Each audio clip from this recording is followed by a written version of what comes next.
everyone, I'm Kumudini and I post easy journaling ideas on my YouTube channel.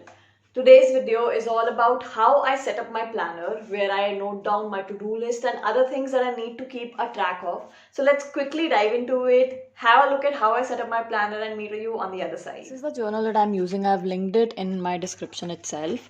So now the first few pages, the initial pages will be all about my to-do list. So maybe one day here, one day here. If I have less tasks, I can use one page for 2 days itself.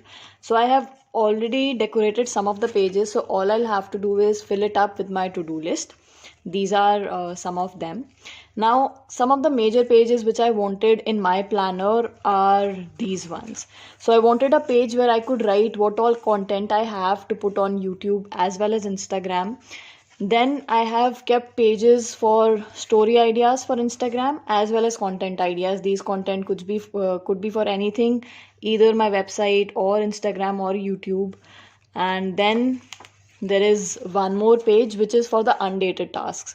These are the tasks that I have to do but I don't know when I have to do it, so that is what I'll keep on noting here. Now when it comes to the cover of the journal, I'll be doing it after I finish the complete journal, so that even if the cover is bulky, it doesn't get destroyed because I'll be using this journal every day. So you must have seen that I leave a lot of blank space in my spreads. This is because so that I have a lot of space to write down what I really want to write down. And secondly, I have only decorated like 4 spreads initially. I'll do the rest as the day comes and I don't have to do it all in one sitting. That is one thing.